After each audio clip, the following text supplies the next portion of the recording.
고속 열차 KTX가 열심히 달리다가 탈선 전복되는 사건이 있었습니다. 사고가 있었습니다. 나중에 열차 탈선 이유를 조사한 결과가 나왔는데 참으로 황당했습니다.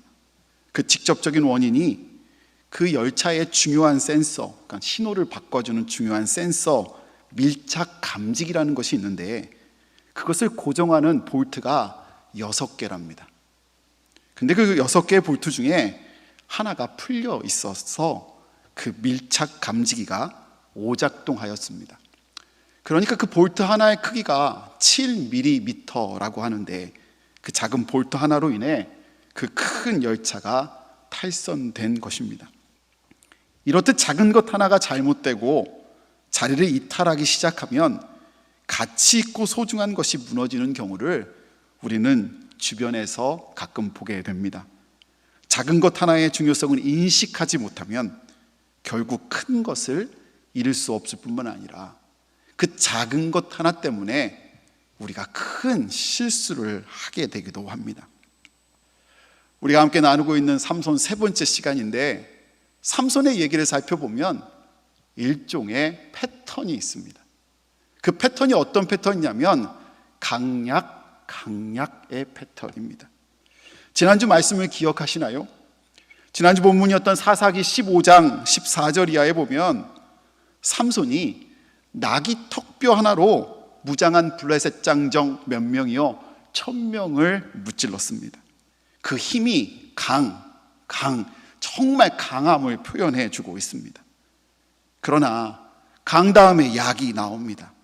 14장 이하에 그 이야기가 나온 다음에 15장 18절 말씀에 이런 기록이 쓰여져 있습니다. 내가 이제 목말라 죽어서 할례 받지 못한 자들의 손에 떨어지겠나이다 하니, 이게 삼손의 고백이에요. 삼손이 뭐라고 얘기냐면 내가 지금 목말라 죽겠다는 거예요. 지금 그를 죽일 수 있는 건 아무것도 없어 보이는 그가 지금 목마른 거 하나 해결하지 못해서 죽겠다고. 삼손은 대단한 힘의 소유자였지만 동시에 목마름 하나 스스로 해결하지 못하는 나약한 존재입니다. 다시 강이 나옵니다. 오늘 본문 말씀 사사기 16장에 보면 다시 강이 나오는데요, 16장 시작에 보면 삼손이 정욕을 채우기 위해서 가사라는 지방을 방문합니다. 근데 거기에 있다라는 것을 가사 사람들이 삼손이 와 있음을 듣고요, 그를 죽이려고 쉽게 말해 매복을 합니다. 어디에 매복을 하냐면 성문에 매복을 하는데, 당시 성문은 마치 여리고 성처럼 그 성이 그냥 자체가 있는 것이 아니라 거기에 사람이 거할 수 있는 집처럼 성이 있었습니다. 매복에 숨어있는 사람들을 눈치챈 삼손은 그들을 조롱하듯이 어떻게 하였냐, 성경은 이렇게 얘기해요. 성 문짝들과 두 문설주와 문빗장을 빼어 그것들을 어깨에 메고 어디요? 헤브론 앞산 꼭대기로 옮겨다 놓습니다. 아예 그들이 매복하고 있는 장소를 뽑아서, 전체로 다 뽑아서 그 매복된 사람들이 도망도 못 가게 그들을 어깨에 메고서 헤브론 정상에 갖다 놓은 겁니다. 아까 전 정욕을 위해서 그가 간 지역이 어디라고 그랬지요? 가사라고 얘기했어요. 원래 삼손은 어디 지역 사람이냐면 소라, 골짜기 소라의 사람이에요. 저기 위에 세자라고 써있고 거기 옆에 보면 주황색 이렇게 골짜기가 나와 있고요, 거기 중간에 소라라고 쓰여져 있잖아요. 거기서 저 아래쪽 왼쪽에 있는 가사까지 그가 정욕을 탐하기 위해서 간 거예요. 삼손이 얼마나 막가고 있는지가 지금 보여지죠. 소라에서 가사까지가 직선거리로 가장 짧은 거리를 따지면 90km 정도 돼요. 거기까지 정욕을 취하러 갔는데요, 거기서 매복되어 있는 사람들 그 성문을 다 뽑아가지고요, 메고서 어디까지 갔다고요? 기억나시죠? 방금 전에 들으셨을 거예요. 헤브론 산 정상에 갖다 놨다고 했어요.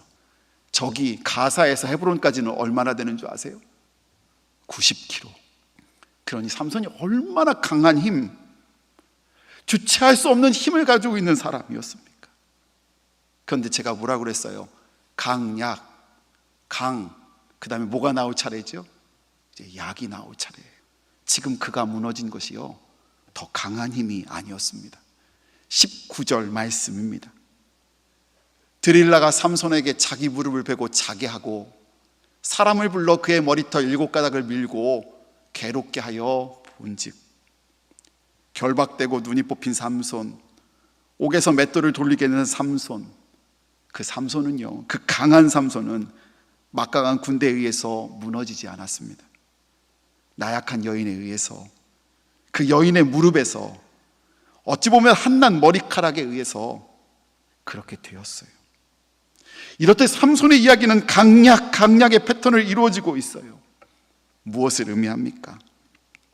강한 삼손이면서 동시에 나약한 삼손임을 보여주지 않습니까? 근데 익숙하지 않아요?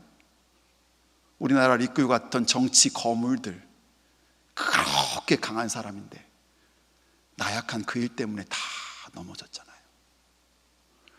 우리는 어떻습니까? 그렇게 강한 척을 하지만 우리가 무엇 때문에 넘어지지요? 나약한 그것 때문에 넘어지지 않습니까? 즉, 이 모습이 오늘 우리들의 모습입니다. 강한 것 같지만 너무 나약해. 주님 도움 없이는 단 한순간도 살 수 없는 존재. 그런데 그것을 모르고 삼손처럼 자기 힘, 자기 정욕만을 위해서 살고 있는 우리들, 그것이 오늘 우리들의 모습 아니겠습니까?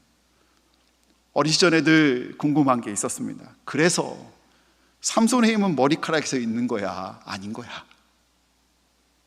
삼손의 힘이 머리카락에서 온 겁니까, 아닙니까?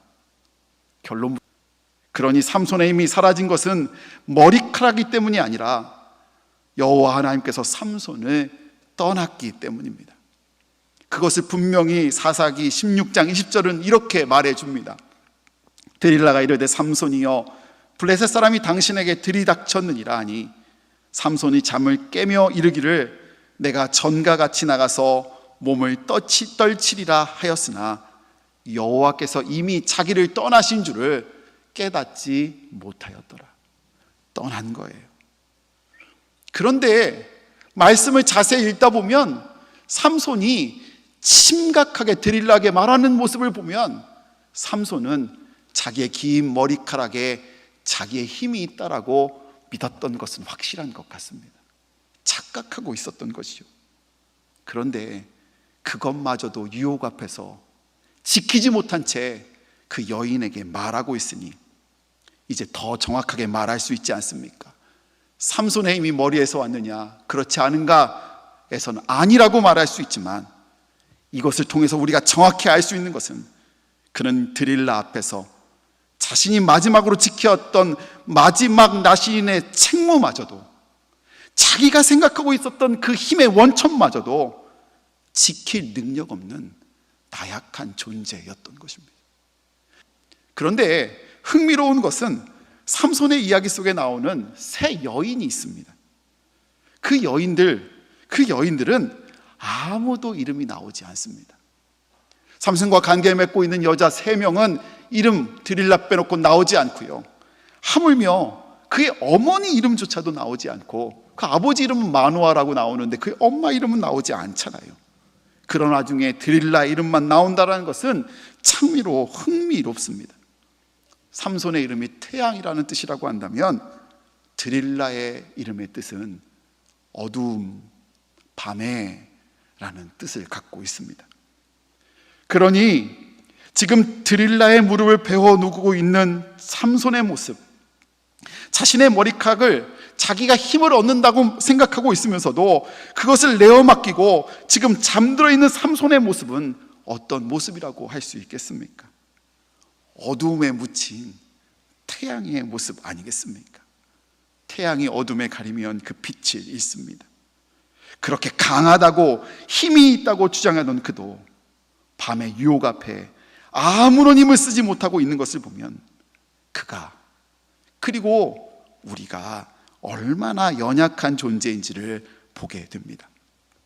글을 읽다가 사무엘 잼머라는 선교사님 글을 읽게 되었습니다. 하나님 왜 삼손의 머리카락에 힘을 담아 놓으셨을까라는 제목의 글이었어요.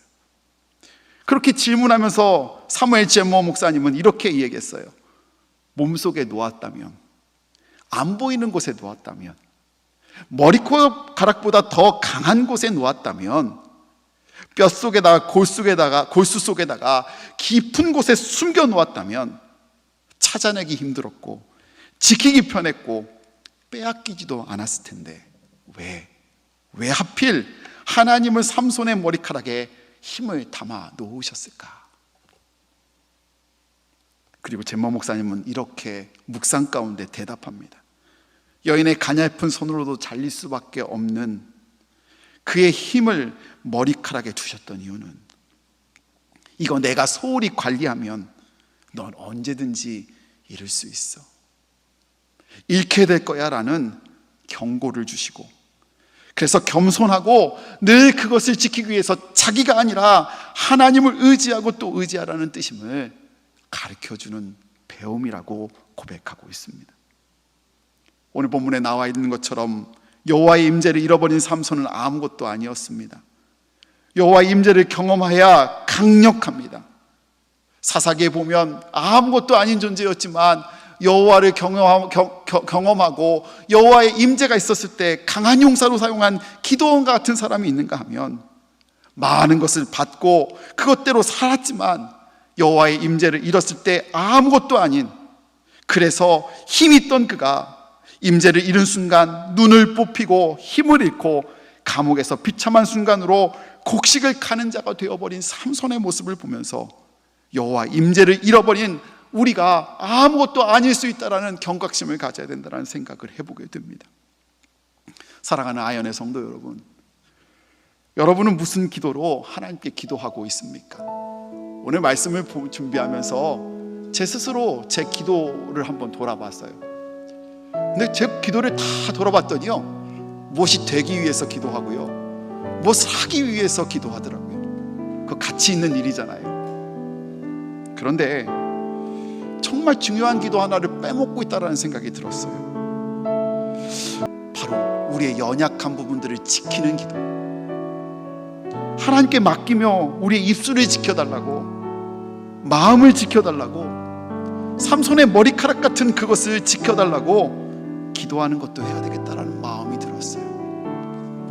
정작 뭐가 되려고, 뭐 살려고는 기도는 하지만 오늘 우리들의 입술을, 우리의 마음을, 우리의 발걸음을, 우리의 행동을 주님께 맡기며 기도하지는 않았다라는 생각이 들더라고요. 어떤 글 가운데 이런 글을 읽은 적이 있어요. 믿는 우리들은 성경을 읽고 주님을 경험한대요. 근데 믿지 않는, 혹은 아직 온전히 잘 믿지 못하는 우리 가족, 이웃, 친구들은 성경이 아닌 우리를 읽어, 우리 언행심사를 읽어 주님을 경험한다고 하더라고요. 그런데 오늘 우리들의 입술, 우리의 영성은, 우리의 믿음은 허약합니다. 질그릇같이 깨어지기 쉬워 하나님 도와주시지 아니하시면, 하나님이 그것을 붙잡지 않으면 지킬 수 없는 것임을 고백하게 됩니다. 우리의 임마누엘 하나님께서 함께 계시고 우리 가운데 머무실 때에 우리가 완전해질 수 있으며, 그 피 묻은 주님의 손 가운데 우리가 함께 할 때에 우리를 통해서 하나님의 역사를, 또 구원의 생명의 역사를 이뤄가실 줄 믿습니다.